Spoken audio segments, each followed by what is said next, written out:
Welcome to the VET S.O.S. Veteran Educational Resources Spotlight. Remember, don't drown in the sea of transition. Grab the VET S.O.S. Lifeline. VET S.O.S. is brought to you by the Who You Know Network and proud members of the Parade Deck community. As always, I'm here with Dr. Hira. How you doing today, Dr. Hira? I'm doing very well. I'm so excited to have Warrior Scholar on here. I have had the chance to interact with them a lot, and it is just a program I love to share with the community every chance I get. Absolutely. Looking forward to learning more about what they're doing to help our communities. It's going to be fantastic.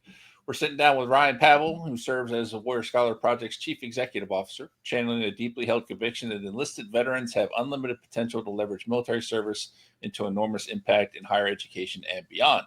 At the age of 17, Ryan enlisted in the Marine Corps, culminating in 2 non-combat deployments to Iraq. Ryan then earned his BA from the University of Michigan and JD from the University of Virginia School of Law. His teaching experiences include working as a Teach for America Corps member at Inner City Detroit High School and as an adjunct instructor. I cannot speak anymore. Adjunct instructor at Virginia Military Institute. Ryan has also worked for a variety of legal institutions, including legal aid organizations and a large national law firm. He serves as a board member of the Union League Club of Chicago, focusing on the club's commitment to country and community. In 2023, he was selected for the inaugural cohort of the Obama Foundation Leaders USA, a nonpartisan leadership development program that seeks to inspire, empower, and connect emerging leaders across the country. Ryan loves spending time with his beautiful family, escaping to the outdoors to conquer swing sets or climb mountains. A whole lot you've packed into your life there so far, Ryan. How you doing today? I'm doing well. You know, there's always this thing of you write a bio and then you hear somebody read it back and you're like, oh, I got to change that. I got to adjust that. Right. It just feels, it feels some kind of way. So thank you, Sean. This was a nice service you provided for me this morning. It is always strange to hear your own bio read, isn't it? Very, very, very. Yeah. It's like a kind of otherworldly in a way. Like, this is one of the things that I've always struggled with a lot of thinking about in my role as CEO of Warrior Scholar Project. I have to be outward facing, right? For me to be effective at my job. I served in a bunch of different capacities with Warrior Scholar Project, kind of cut my teeth at the ground level on the programmatic floor, then served as the chief operations level. And I thought that was my sweet spot, right? I could just sort of like be behind the scenes. I could know the operations and the programs exceptionally well, right? And I could post if I wanted to, right? But then you get your CEO and like, well, you better be out there, right? So like you have to actually identify the things that you've done and trying to find those connections for donors to inspire other people. But it's been certainly part of my journey over these many years of getting to this point. That's fantastic.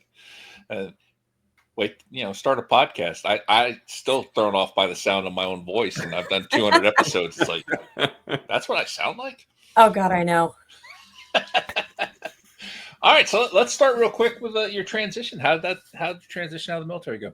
Oh man, what a question, right? You give me we have a 15-minute slot, and you ask me, how'd the transition out of the military go? It's something that I've been thinking about, obsessively ever since I left the Marine Corps in 2010. Yeah, let's make this just a short 6-hour podcast, I think, right? Especially once we start incorporating your feedback from both of you.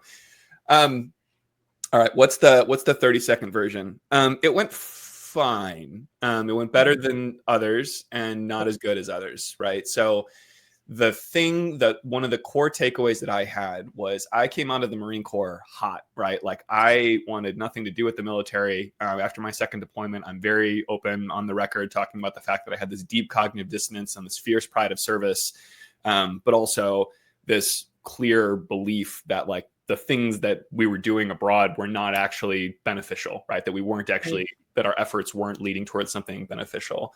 I know, Hira, a thing or two about that, right? With your study of moral injury, right? But I'm very squarely in that category of moral injury. And so when I got out of the Marine Corps, I wanted to separate. And then I also found myself really identifying with fellow student veterans on campus, right?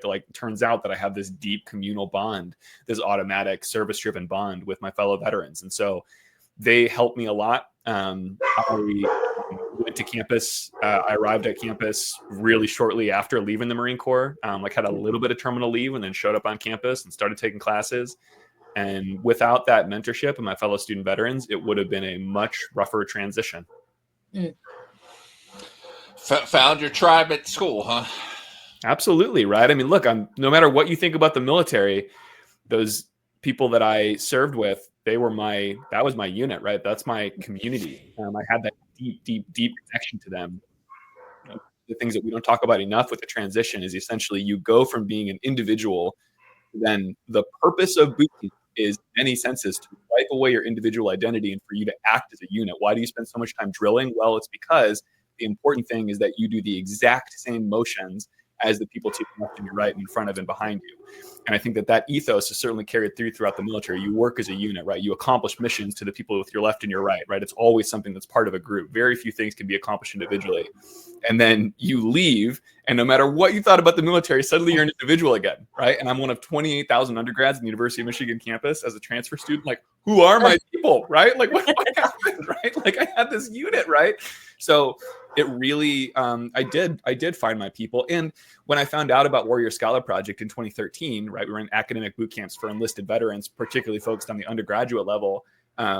I was a visitor for it because I already had my undergraduate degree. But it was actually from one of the guys from my old unit that I learned Arabic with, that I deployed with, right? And he said, hey, there's this thing, come check it out, right? They had this wild idea in 2012 to bring veterans to campus at Yale to try it out, just to see what it would be like in a really rigorous academic setting. And it worked. 2013, they invited a few people, and I was lucky to be one of those visitors. And I was blown away by what I saw. And then I just never stopped being involved until I got to this position now somehow. Nice. So, very nice. If somebody is not familiar what Warrior Scholar Project does, you kind of hinted to that. Could you give, a 30-second, this is what Warrior Scholar is? Absolutely. Yeah. So we're a national nonprofit that propels enlisted veterans for success in higher education. There are a few nonprofits that are operating in this space, and there's a few that are tied to individual institutions. What really differentiates WSP is we are focused very, very laser-like focus on what it looks like to actually succeed in that transition with respect to higher education. So we talk about creating informed consumers of higher education. We are a college prep organization, but interestingly, if you go through our program and you say, you know what, college isn't for me, that's actually part of college prep, right? We want it to be an informed choice. Many people have access to these incredible education benefits, right? I got undergrad and law school covered with my education benefits. That's wild, right? That's hundreds of thousands of dollars. And so how do you utilize that in a beneficial way? We find the best way to do that is by bringing cohorts of veterans to an excellent institution for a ungraded, unaccredited, that's deliberate. Like, it's not for a grade, it's not for a credit, right? But bringing them to an institution and having them actually experience what a really rigorous final style week is like at these institutions and surrounding them with the support. So that's the academics, but importantly as well, that's the not only how do you take notes, how do you effectively manage your time, something which I'm, obsessive about. I love teaching about that in a really meaningful way, which is ironic because I actually missed the first recording that I had for VET S.O.S podcast. So, what do I know, right? Like, that part of time management is acknowledging when you mess up, and I messed up on that one. Sorry, guys. But also importantly, that community aspect of what it looks like. So part of WSP's model is bringing people to campus and saying, hey, what do you do? How do you actually engage with your community on a college campus in a really meaningful way that's going to help you figure out where you want to go? So academic boot camps are the core of what we do. And then we also offer graduate programs now, and we're dipping our toe into the career pathway side for our alumni. Okay. Wonderful. I just listening to the different services, and I realized that I've forgotten how to study. I've forgotten how to take decent notes and things like that. The last time I was working on a certification, I'm like, this isn't sticking at all. I don't know what I'm doing. Yeah. Sean, let's talk. This is my sweet spot, right? I mean, I'll show you. I know I'm backing away from the mic here, but look, the two things that everybody at a WSP bootcamp does, right? So I'm holding up to Democracy in America, Alexis de Tocqueville's Democracy in America. And this is this thick tome, right? We joke with our students, if you don't like it, it's a good doorstop afterwards, right? But the idea for Tocqueville is that I have yet to meet a veteran at any reading level, at any writing level, at any degree of confidence that cannot turn some version of this into college level discussion and writing, right? And so we try and really drive people into the deep end and say, some people are cocky and they say, oh, I got this. No, you don't, right? There's always more. I've been reading and teaching Tocqueville now for over a decade, right? I'm always learning. But even for the people that are really uncertain about what they can do, everybody can find something in there that they can actually read and write on. And then the other thing that I'm holding up here is the Warrior Scholars Field Guide, which was a project that our director of education, Cassie Sanchez, and I undertook last year. And we're doing the second version of it now. And that is breaking it down in terms of things like, how do you take notes? How do you manage your time as a veteran, right? Not all veterans are timely people, right? Like how do you actually read Tocqueville? How do you do those sorts of things? And so the programs are meant to be able to take people like what you just said, Sean, that are just like, I don't really know how to do this anymore, like in an academic context, and then help people say, okay, you know what, I have what it takes. And then the end of the boot camps, right? The end of the programs are saying, okay, now that you have these skills, what do you want to do? Right? Like you don't, it's not higher education or bust. And we say that again, as a college prep organization, but you have the ability to succeed anywhere you want to go. By the way, a lot of these institutions actually really want you, like Amherst, right? Like here, like a lot of these institutions are really hungry for veterans to be able to get you there. And how do you then figure out where you want to go? And we help them with that too. Yeah, we're definitely going to have to talk.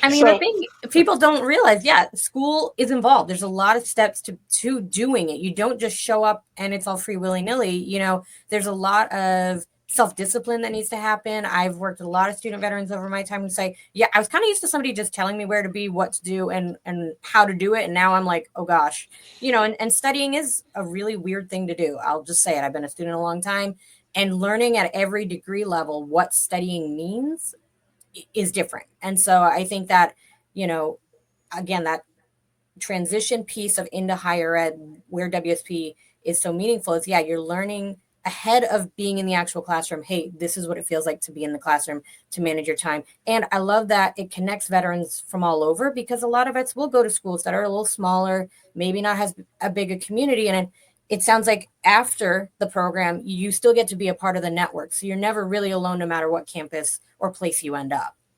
That's exactly right. And if we do our job well, right, we have a very talented director of alumni programs. We foster alumni programming. We have an alumni academic or an alumni advisory committee, which is great and helps build those connections.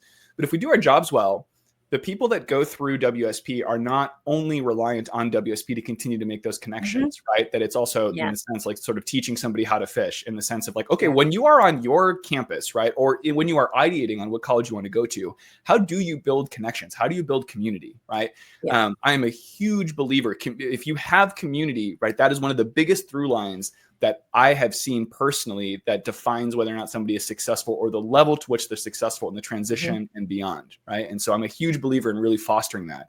And the good place to start is often with fellow veterans. Again, my own experience, the folks that really helped bring me along were my fellow veterans.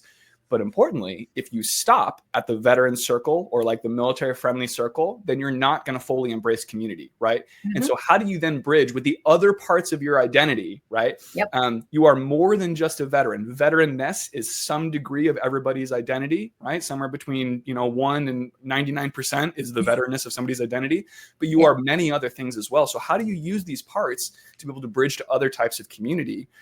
And then if we really, really do our jobs well, that's an engine not just for change in the classroom and amplifying that impact, but also for the fabric of our society, right? To have veterans that are channeling this service and these things that they learned and these skills that they got into the classroom, building their skill set, building their community, and then going and being leaders in corporate America, in government, in the nonprofit sector, in academia, whatever it is that they want to actually do. And that ripple effect is what we're really after, right? That civic engagement piece, man, do we need that? And man, is it hard. That's fantastic.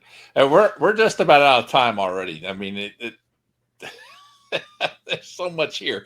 But for the audience, when do you recommend that people participate in the program? Is it something for someone like me who has a couple of degrees and already realizes they've forgotten how to do anything in school, or for that person coming out of the service? When do you recommend that people check you out, and how often can they use the service? Sure. So core academic boot camps, there's 2 eligibility criteria. One is unflinching. The other one, there can be sort of narrow edge case exceptions. So one is we only serve the enlisted population. Love me some officers. They have plenty of things in motion, right? Plenty of support for them. My joke, which isn't really a joke, if you don't know what to do when you resign your commission, you go and get an MBA, right? Like that's just like it's a well-trodden path. Great. God bless them. When I was in law school, there were a lot of veterans, a lot of officers there. Great. Only 3 enlisted veterans. We need more enlisted veterans there. So enlisted only. And then the second is does not yet have an undergraduate degree. Now, if somebody got their degree years ago and it's not doing anything for them, or they went to a predatory for-profit, then call us, right? Send us a note and let's talk about your situation. That is, excuse me, that's the feeder into the academic bootcamp model. And so when you are, ideally, if I had my druthers, you would go through this before you separate from the military. About 50% of our population is active duty, about 40% veteran, 10% reserve and guard. So you can be at any stage in the transition, really. And even if you're earlier on and you're still in the military and you're not sure if you want to transition out, this is still something that can be beneficial. Last thing I'll say is this year, in Q4 of this year, we anticipate finally being able to launch WSP On-Demand, which is a really dynamic version, a recorded version, which is going to be on Coursera in partnership with a major university. And it's been a long undertaking, a version of this Warrior Scholars Field Guide in dynamic instruction that anybody can take. So, you, Sean, even if you don't go through a full boot camp, could say, okay, let me check out the module in terms of what's the WSP model? What does that look like with respect to study skills, right? So that we anticipate launching that before the end of this year. And we really are looking forward to that. Nice. Definitely let us know when that happens. I'd love Will to help do. you spread the word on that. Yeah. I think one thing people might know, what is it out of pocket for them to get involved in this? What a great question, programs and get worried about the cost. Zero. Yeah, it's zero. So you have to get yourself to and from the boot camp. If you find one that's close to you, that could be you just hopping over there, but it's a residential program. So you are eating, sleeping, studying on the campus for purposes of that week. We also do offer some virtual boot camps, some synchronous time virtual boot camps. You can all check all of that out on the website if you don't feel like you can actually travel, but the cost is zero.